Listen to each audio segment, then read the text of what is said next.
না মানে আমি আমি বলছিলাম কি, ও বলছিল যে এত বড় বাড়ির কাজ ও একা ও আর পারে না,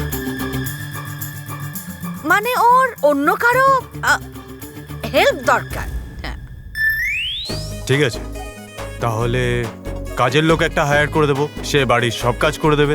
হ্যাঁ রে রাম, সেটা কি তোর বউ হতে পারে না?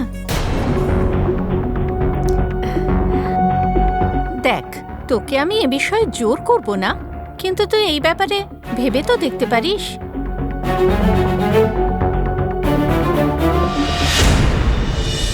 ঠাকুমা, মা কেউ বুঝুক না বুঝুক, অ্যাটলিস্ট তোমরা দুজন তো বোঝো আমার সিচুয়েশনটা। তোমরা যদি এরকম ভাবে ফোর্স করো তাহলে কি করে হবে? আরে না না না বাবা, দেখ বাবা, তুই এভাবে কেন ভাবছিস? আমরা দুজন তো তোকে ফোর্স করছি না, বরং আমি তো তোকে বোঝানোর চেষ্টা করছি। যদি ঠাকুমা আর মা তোকে না বোঝাবে তাহলে আর কে বোঝাবে?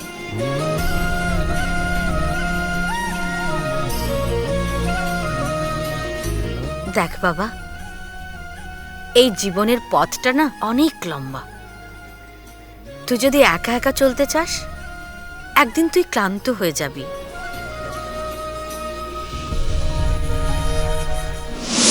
কথাটা মনে রাখবেন, আপনার এই অহংকার একদিন আপনাকে নিচে নামিয়ে দেবে, আর তখন আপনি বুঝতে পারবেন জীবনে একা বাঁচা যায় না।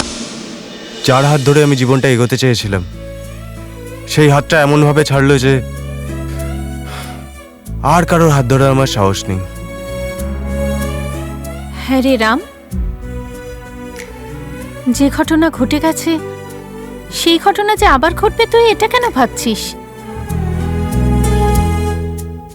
হ্যাঁ বাবা, হয়তো হয়তো এর জন্য তোর সাথে সবকিছু ভালো হবে, আর তুই তোর জীবনসাথী পেয়ে যাবি।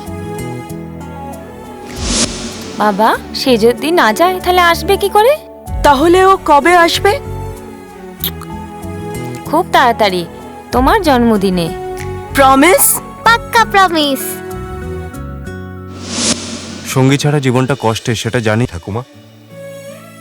পুরনো আঘাতের মধ্যে আমি এত কষ্ট পেয়েছি যে আমার নতুন আঘাত সহ্য করার মতো ক্ষমতা নেই।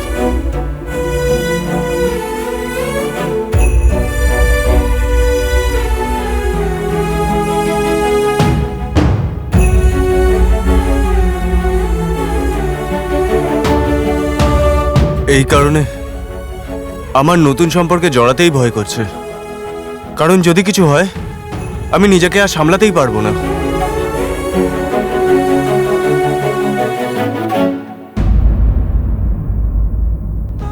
আমার ছেলে কি সারা জীবন এমনি কষ্টতে থাকবে মা?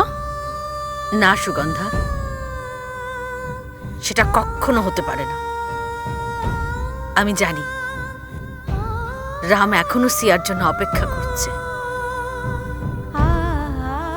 আর এভাবে সিয়ার জন্য অপেক্ষা করে করে নিজের জীবনটা নষ্ট করে দেবে। সেটা আমি হতে দেব না।